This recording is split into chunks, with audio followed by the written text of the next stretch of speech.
5 seconds to go. Start.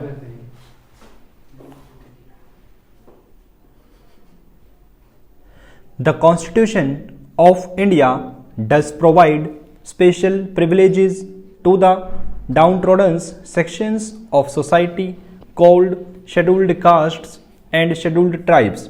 The special provisions were primarily for a limited period of 10 years from the date of application of Constitution. There is no fixed period for continuation of this privilege. The 10 years period of constitutional safeguards continued to be extended each time by 10 years before the period of earlier 10 years expired. According to historians, the most important factor in the growth of caste system was the occupations. Occupations were classified in order to their social status, initially based on karma and the percentage of the gunas, sattva, rajas, tamas. The system became very rigid. During the British region, it was proposed that the scheduled castes be treated as a separate community and granted separate representation under the Government of India Act 1935. But the historic fast of Gandhiji prevented it. After independence, the Constituent Assembly formed the Advisory Committee on Fundamental Rights and Minorities headed by Sardar Vallabhbhai Patel. The committee recommended special privilege to the scheduled caste and scheduled tribe for a limited period of 10 years. The villages were meant for the upliftment of the lower castes. By it has become a gross abuse in the hands of self-centered politicians and so-called Dalit leaders. Dalit leaders argue that the higher castes have suppressed the lower castes for a long time, so now they will also have to suffer equally for a long period. Some argue that reservation is a political, social, economic and constitutional policy to accord justice by absorbing the SCs and STs in the social mainstream. In 1992, the Supreme Court ruled out that reservation quotas could not be applied in promotions of government employees beyond 1997, but Parliament throughout and through the 86th Amendment Bill restored the scheme of reservation for SCs and STs in promotions too. The government has further given reservation to OBCs, other backward classes. Our former Prime Minister, Mr. Atal Bihari Vajpayee, once pointed out that in an unequal society where the scheduled castes, scheduled tribes, and OBCs are still suffering from historical disabilities, what they want is social justice and empowerment and not mere welfare. Whatever may be the initiations of Mr. Vajpayee, the point is, can social welfare and social justice be actually restored to such cross sections of society at the cost of gross injustice to the rest? The very concept of reservation is against the essence of preamble to the Constitution of India, which promises equality of status and opportunity. While providing privileges in the Constitution for a limited period of 10 years, it was felt that the feeling of casteism would vanish. But even after 65 years of independence, reservation based on British has catalyzed the widening gap, caste differences hatred among different castes.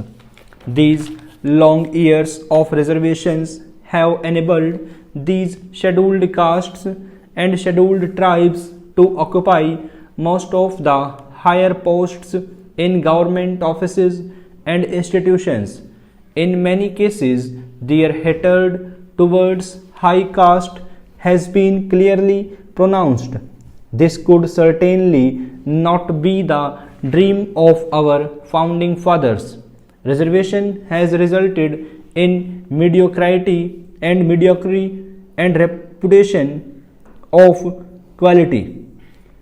With the help of legislative support of reservation, the not so eligible have climbed to the high posts, and the better qualified with high marks are just facing the injustice being done with them. In the educated urban middle class, there is a strong feeling of displeasure, discontent, who repeatedly suffer due to their privileged counterparts. Reservation based on birth has resulted in benefits to already benefited families again and again. Once a person of reserved caste gets benefit, his social status and his economic status become high. But further again, his family members are getting the benefit, thus depriving other needy of his own caste.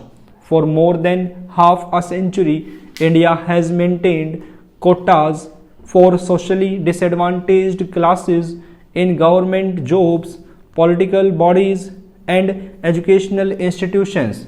Brahmins and other privileged groups were left to fend for themselves. In some states, an idea that some say turns the logic of affirmative action on its head. It wants quotas for high caste Indians, albeit on the basis of economic need. Supporters say that they are merely trying to make the system fairer, but to many people, the initiative is yet another example of how interest group politics is subverting the goals of a vast experiment in social engineering that already bestows preferential treatment on roughly half of India's billion plus people. The existing quotas deny the eligible the opportunities they rightly deserve. The news magazine India Today said in a recent editorial, every other day one caste or the other is struggling to be labeled other backward classes. The quota system in reality has become a huge political enterprise. The trouble began in 1990 when Parliament passed a law reserving another 27% of government jobs for members of 3743 lower castes or other backward classes. The measure infuriated young upper caste Indians who saw it as a threat to their employment prospectus. The Supreme Court's endorsement of the expanded quota system came with the caveat that 50% of government jobs should be filled solely on the basis of merit.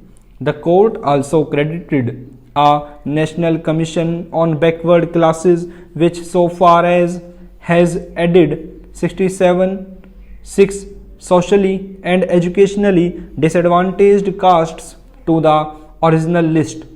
In deciding which groups to include on the list, the Commission considers factors such as literacy rates, the prevalence of child marriage, and more obscure benchmarks such as whether widows are permitted to remarry considered a sign of backwardness because upper caste widows typically do not remarry. The process can seem arbitrary. India's Muslim minority, for example, is outside the caste system and therefore has been largely left out of quota policies despite a history of discrimination.